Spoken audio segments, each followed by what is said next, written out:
네, 안녕하십니까. 한양대학교 성태환입니다. 교수, 공학자의 대표라고 하기엔 너무 부담이 되고요. 저 나름대로 이제 준비한 자료를 함께 공유해 보도록 하겠습니다. 공학자로서의 과학기술에 대한 사회적 책임 및 과제 상당히 굉장히 부담됐습니다.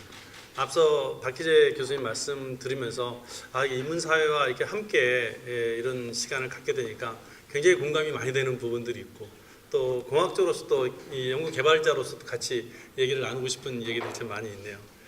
저는 재료공학 박사를 했고요. 그리고 한국전력에서 13년 반 동안의 기계 관련 연구를 했습니다.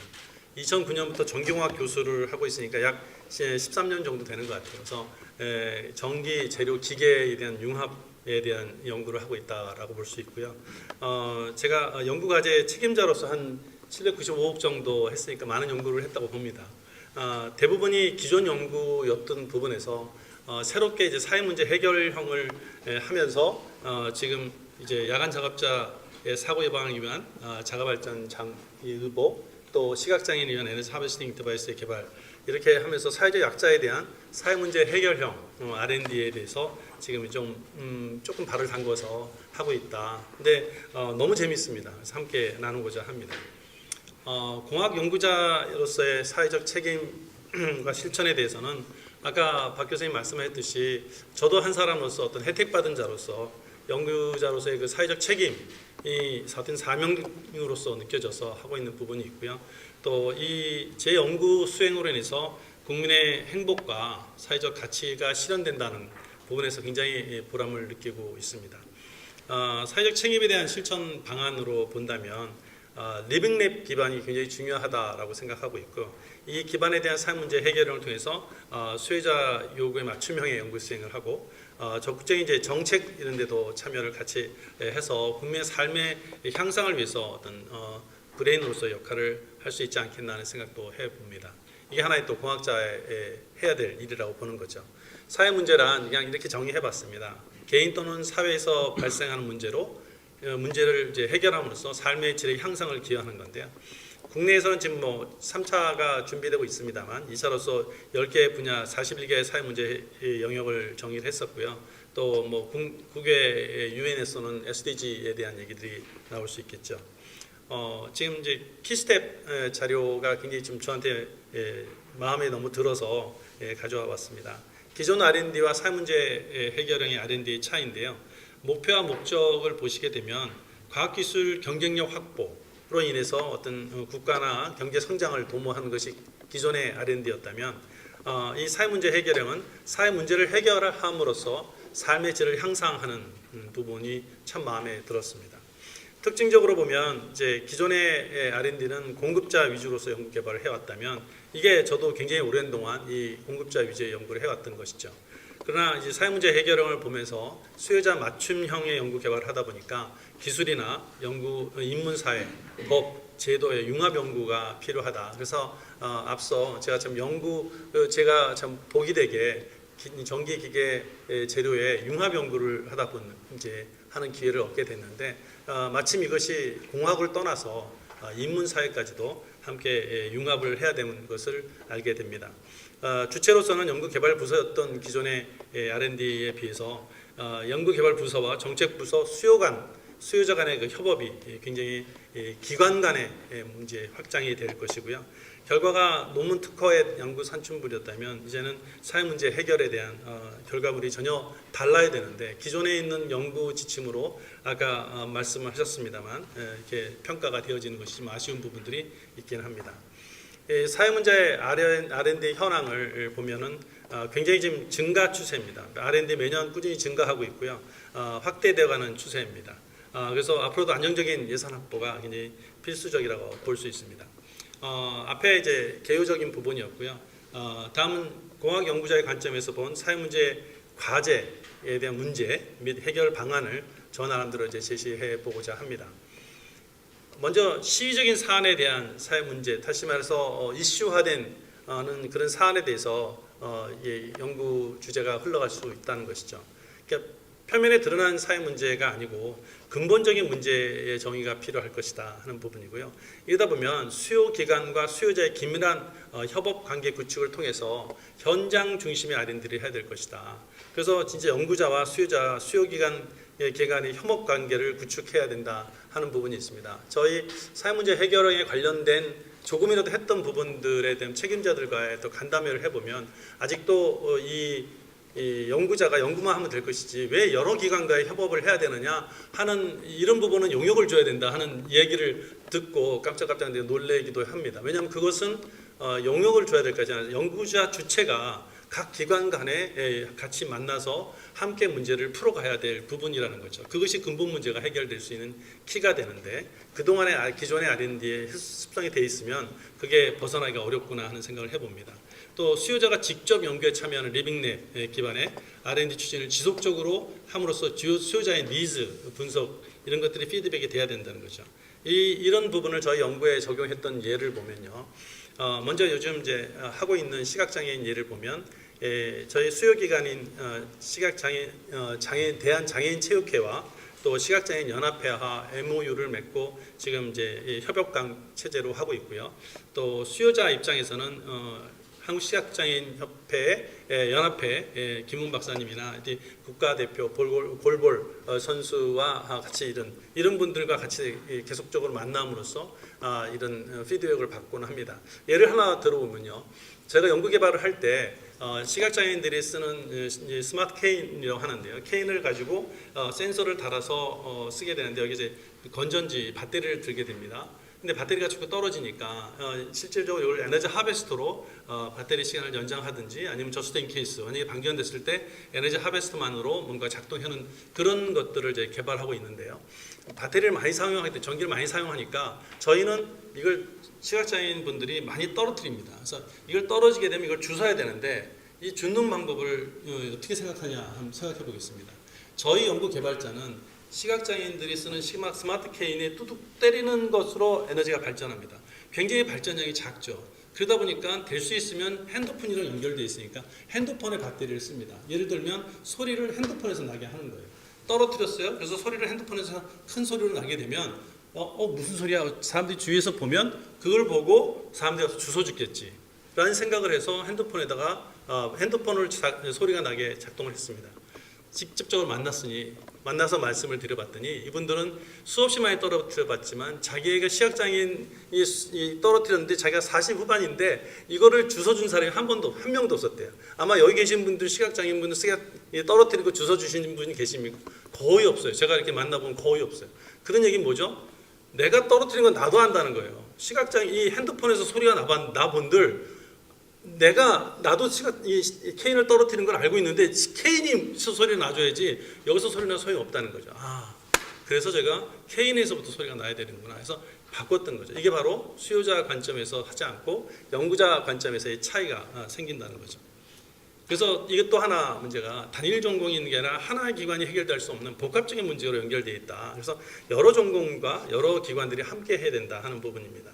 저희 야간 작업자의 안전을 위한 사회 문제 해결형의 경우를 보면요. 이 한양대학에서 연구 개발을 할 때 의류학과, 전기공학과, 신소중학과, 자동차, 나노, 법학, 체육학, 물리학, 행정학 여러 학문들이 복합적으로 연구를 추진했습니다. 기관들도 강동구, 성동구, 중구, 세종시, 공주시 이게 서울 지역도 있지만 지방과의 차이가 큽니다. 그래서 같은 야간 작업자가 서울에서 근무하는 분과 야간에서 지방에서 근무하는 분의 수요가 틀려요. 니즈가 달라요. 한 예를 들면 서울에 계신 분들은 좀 젊은 분들이 많습니다. 그래서 의복이 핏해야 돼요. 근데 지방으로 내려가시면 조금 나이 드신 분이 편리가 중요합니다. 너무 답답하다는 거예요. 그러니까 좀 넉넉해야 된답니다. 그러면 이 야간 작업복을 어디 가서는 넉넉해야 되고 어디서는 핏해야 돼요. 이거 어떻게 해결합니까? 신축성으로 해결했습니다. 그래서 이런 부분들이 각각 지역에서 따라 다르기 때문에 그런 협업 과정들이 필요하다는 거죠. 이렇게 저렇게 해서 또 기업이 이제 참여했고요. 시각장애인을 위한 사회 문제 해결형입니다. 이걸 보시면 전공도 전기공학, 재료공학, 화학, 체육, 미술, 사회복지학, 컴퓨터, 특수 여러 가지 했죠. 그리고 이게 이제 대학에서는 다양한 융합 연구를 했고요. 또 이 수요 기관에서는요, 시각장애인으로서 초급은 장애인 복지관입니다. 그래서 복지관. 그다음에 좀 이제 활동할 수 있는 건 중급은 한국시각장애인 연합회를 했고요. 고급은 운동 선수들이니까 장애인 체육회를 했습니다. 그래서 숙련도 수준에 따라서 기관별 맞춤형을 했고요. 그러나 더 나아가서 지속적인 일을 하기 위해서는 기업이 들어와야 된다는 거죠. 그래서 제가 슈젝트를 이제 이 기업에 참여를 했습니다. 그래서 보시는 것 같이 버전 1, 2, 3, 이제 4, 5로 계속적으로 지금 업데이트해 나가고 있습니다. 이 슈젝트를 들어왔기 때문에 참여 기업에 대한 부담 경감을 위한 대주적 제도적 장치가 부재하다 하는 문제를 제가 제기하고 싶습니다. 슈젝트의 경우는 지금 중소기업입니다. 그래서 정부의 20억 정도를 받으려면 매칭 펀드로 7억 정도를 내야 됩니다. 그러면 7억을 내기 위해서 이 슈젝트에서는 현물 출자가 25%인데 현물 출자 중에 10%만 현금을 내면 됩니다. 그러나 중소기업인 경우에는 현물 출자할 현물이 없는 거예요. 그래서 이 경우는 이 기업은 지금 6천만 원 현물을 대고 7억에 대해 6억 4천만 원을 현금을 대고 있습니다. 그러니까 이 20억의 과제를 수행하기 위해서 현금 기업 자체적인 현금을 6억 4천만 원을 내서 이 과제를 수행하고 있는 거예요. 그럴 수밖에 없는 상황이 되는 거죠. 그러니까 정말 순수한 CEO의 기업의 사회적 책임과 사회 문제 해결에 대한 사명감으로 이 과제가 지금 들어가고 있다는 겁니다. 청년 창업의 인력에 대한 의무 채용, 고용 유지 이런 것들이 의무화되어 있고요. 또 기술료도 또 납부해야 되고요. 이런 관련된 불확실한 시장성이 있습니다. 만약에 이 사회 문제에 시장이 확실하고 이윤이 많다면 많은 대기업들이 들어올 겁니다. 들어오지 않는 이유는 시장과 이윤이 어렵다는 거죠. 그러니까 이윤 추가 목적인 기업이 이윤을 포기하고 들어와야 된다는 이런 문제가 있는 거죠.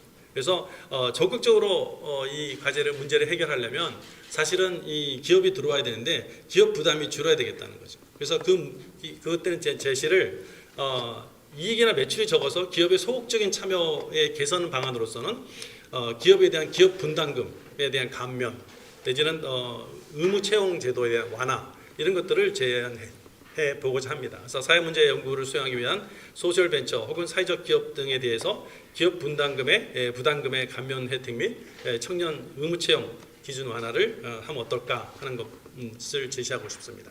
아까 박희재 교수님 말씀하셨습니다. 사회문제 해결한 과제에 대한 평가 지표.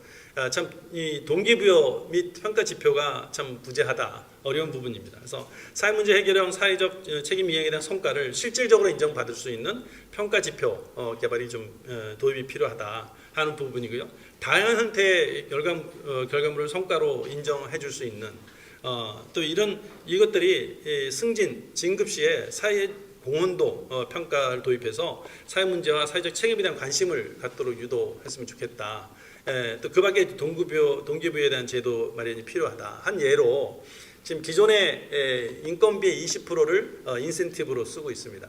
그런데 그거를 이 사회문제 해결형은 연구자한테 인센티브를 많이 주기 위해서 이 20% 상한을 더 올려보자. 그래서 30%나 그 더 상한을 해서 실질적으로 사회문제 해결형 하는 연구자들에 대한 인센티브를 더 추구해 줄 수 있는 또 하나는 현행 최우수 등급, 저희도 최우수 등급 받아봤습니다만 그러면 이제 가산점으로 다음까지가 쉬워지죠. 혜택을 받게 되는데 이 사회문제 해결형이 최우수 받기가 되게 어렵습니다. 근데 그거를 우수만 되더라도 타 지원 과제의 가산점을 보여줄 수 있는 이런 제도적 완화가 좀 있으면 어떨까 하는 겁니다. 리빙랩 참여에 대한 인건비 부분입니다. 이 리빙랩의 수요자들에 대해서 우리가 어떻게 혜택을 줄까? 첫 번째 저희는 이 기념품을 준비했습니다. 기념품으로 이걸 했는데 기념품 호불호가 엄청 달라요. 특히 시각장애인 상대로 기념품 여러분 아이디어 있습니까? 어렵습니다. 저희가 첫 번째 생각한 게 이 배터리를 했는데 시각장애인들이 콘센트에 충전하기 어려우시니까 매그넷으로 되어 있는 게 있습니다. 그래서 매그넷으로 되어 있는 걸 쉽게 충전할 수 있도록 했더니 굉장히 기분 나빠하시더라고요. 왜냐하면 아니 매일 충전하는데 그 정도 못할 줄 아냐 이렇게 하니까 저는 이것에 대해서 제가 너무 무지했다. 이게 좀 무시한 건 아닌데 그 정도는 저희 합니다. 이렇게 딱 하니까 막 저희가 상처가 돼버리는 거예요. 그래서 애써서 준비한 선물들이 이게 안 맞는 거예요. 어떻게 해야 될지 모르겠어요. 두 번째, 그래서 이 사람들을 이제 등록을 시킵니다. 근데 이분들이 등록을 시켜서 연구비를 주게 되면 제한된 인원으로 하게 됩니다. 아까 보시다시피 세종시부터 시작해서 중국 여러 가지 있는데 시작장인들도 부류가 많기 때문에 많은 사람들의 피드백을 받아야 이 다양성을 갖게 되는데 이게 매번 인건비를 위해서 등록시키기 어렵습니다. 자문료로 하자니 실질적으로 자문 결과에 대한 보고서가 있어야 됩니다. 한 사람이 보고서를 시작장인한테 보고서를 받아야 돼요. 자문 쓰기 어렵지 않습니까? 그래서 이런 어려운 부분이 있어서 인건비 풀링 제도를 쓰면 어떨까 하는 생각을 해봤습니다. 유사 기술 또는 기개발된 기술에 대한 엄격한 중복성 판단에 대한 어려움이 좀 있습니다. 사실 이 사회문제 해결형을 하다 보면 기존에 있는 이 기술들이 사용되는 경우가 되는데 그러다 보면 기술적 차원에서 중복이 돼버리기 때문에 그 중복에 대한 기술 중복에 대한 연구 지원 불가가 나오는 경우가 많습니다. 그래서 이 분류를 기술적 분류가 아니라 사회 문제에 따른 분류로 해주면 어떨까 하는 제안을 해보게 됩니다.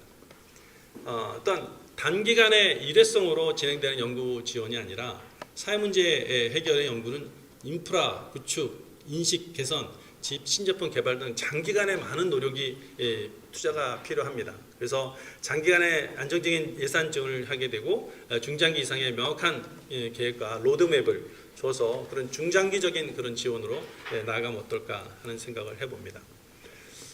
이 사회문제 해결을 하면서 가장 달랐던 것이 기존 연구하고 지자체 담당자와의 소통이었습니다. 정부와 지자체 담당자의 소극적 대응이 되게 저희는 힘들게 했습니다. 그래서 사회문제 해결 과제에서 정부의 지자체들의 주도적이고 적극적인 협조를 이끌어내야 되는데요. 이 담당자들에게도 이해는 충분히 합니다.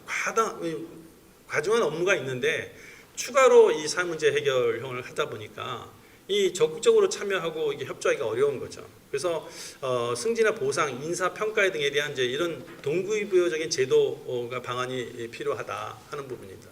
저희는 어떻게 이걸 해결했느냐 하면요. 사실 처음에 이제 안전 의복을 할 때 이제 막 이런 부분들이 있어서 두 번째는 강동구랑 저희가 할 때는 아예 강동구청장님하고 이야기를 해서 저희 한양대에 있는 교수들과 강동구청장을 비롯한 협력 추진 간담회를 하게 됩니다. 그래서 구청장님을 감동을 시키고 구청장님으로부터 이제 탑다운으로 얘기가 되니까 이게 일이 굉장히 수월하게 풀어지는 걸 느낄 수가 있었습니다. 그런데 중요한 건 이제 선거철입니다. 지금 6월 1일 선거 오늘부터 시작됐죠. 예, 뭐 몇 달 전부터 이제 거의 스탑입니다. 왜냐하면 이제 구청장이 바뀌실 수 있기 때문에 이런 부분이 돼버리면 이게 어려움이 생기는 거예요. 그러니까 자발적으로 탑다운으로서 압력에 의해서 하는 일들은 이게 장기적이 될 수 없고 실질적으로 이런 사회 문제 해결을 하게 되면 내게 실질 담당자들에게 어떤 혜택이 오는가 하는 그런 제도적인 그런 보상이 필요할 것이다 하는 겁니다. 이제 끝으로 리빙랩을 통한 연구자들에 대한 사회 문제 해결 과정으로서 저희가 했던 예를 좀 소개해 볼까 합니다. 발간형비 LED에 대해 안전의복인데요. 피드백 이미지 수정 과정입니다. 처음에 저희가 시인성을 높이기 위해서 앞 뒤에다가 부착을 했습니다. 그랬더니 작업자들이 처음에 제일 좋은 건 어깨에다 했었죠. 근데 작업에 힘들다고 해서 내렸습니다. 이 내리는 과정도 어디다 할까요? 물어봤습니다. 가슴에다 해주세요. 했습니다. 가슴에다 했습니다. 근데 중요한 건 가슴도 힘들다는 거예요. 볼 때 작업 뭘 주술라도 하면 눈이 부신다는 겁니다. 그래서 이 앞에 있는 LED가 작업실 눈이 부시니 뒤로 해달라. 그래서 저희가 뒤로 했습니다. 시키는 데 다 했어요. 그래서 뒤로 했어요. 근데 뒤로 했는데 뒤에다 하다 보니까 뒤에 불이 켜졌는지 안 켜졌는지 알 수가 없답니다. 그래서 저희 다시 인디케이터를 앞에다 추가한 거죠. 근데 이게 저희들은 이제 지금 이제 습관이 됐습니다. 근데 우리가 보면 이분들도 이제 야간에 일을 하고 저희가 새벽에 들어가서 같이 하다 보면요. 이게 일을 귀찮게 하는 일이 됩니다. 어떤 분은 굉장히 저한테 고마워서 같이 할 수도 있지만 어떤 분은 왜 와서 귀찮게 하냐 하는 일이 됩니다. 근데 그 던지는 말이 굉장히 상처가 됩니다. 한마디 한마디 이딴 걸 만들고 해서 이딴 거라니요 이렇게 나오고 싶지만 그렇게 할 수는 없습니다. 그래서 제가 굉장히 어렵게 이 일을 만들었습니다 라고 이렇게 얘기를 하는 거죠. 근데 서로 그 이해가 되는 거니까 사실 그런 것들이 리빙랩을 하면서의 그 근력이 생기는 것 같아요. 두 번째로 상위 후드에 대한 피드백에 대한 수정 과정입니다. 이걸 이제 헬멧을 할 수 있도록 해달라. 그래서 마침 했습니다. 근데 이게 또 문제입니다. 헬멧이 얼마나 정도의 크기인지를 저희가 충분하다 했습니다. 충분하다 했는데 저희가 생각했던 것보다 헬멧이 큰 거예요. 했는데 됐는데 어떤 사람은 좋다고 하는데 어떤 사람은 더 나와야 된다는 겁니다. 그래서 저희가 길이를 더 늘렸습니다. 챙도 붙였습니다. 그래서 헬멧에서도 후드가 가리지 않도록 이제 가려질 수 있도록 저희가 했습니다. 에너지 하베스팅 수납부에 대한 피드백입니다. 일자형으로 만들어서 하베스트 폭에 맞춰서 했습니다. 근데 폭이 좁아서 탈착하게 손이 집어넣기 어렵답니다. 그래서 제가 다시 역사다리꼴로 이게 만들었습니다. 집어넣기 쉽고 아주 좋았습니다. 그런데 하베스트가 여기서 쓰러지는 거예요. 하베스트는 위에 상하로 흔들려야 되는데 쓰러지니까 안 되는 거예요. 그래서 안 된다기보다는 덜 발전하는 거죠. 그래서 저희가 고무 밴드를 활용해서 이 쓰러지는 것을 탈착을 저희가 해결을 했습니다. 소매부리 조절에 대한 피드백입니다. 이게 저희는 참 재밌었습니다. 제일 불편한 부분이 딱 버튼을 하게 되면 그 위치에다가 버튼을 해야 되니 이 벨크로 타입을 하게 되면 아무데나 할 수 있어서 좋겠다. 여러 가지 너무 좋은 아이디어였습니다. 그래서 벨크로를 했습니다. 그랬더니 자기는 버튼을 하고 싶답니다. 그래서 시키는 대로 했는데 이제는 어떤 분은 또 나는 이거 벨크로 싫다. 이 버튼을 해서 정확하게 해야지. 그래서 저희가 벨크로와 버튼을 혼합으로 하게 됩니다. 그래서 그럼 처음에 같이 해달라 할 수 있죠. 근데 그렇게 왜 그 생각을 못했냐 이렇게 하면 또 저희가 할 말이 없습니다. 근데 이 하나 둘 하다 보면 나중에 보시면 알겠습니다. 제가 많은 사람들을 상대하다 보니까 그런 피드백들을 저희가 다 참고해야 된다는 생각이 되는 거죠. 저희는 좋습니다. 그런 일들을 하는 일이니까요.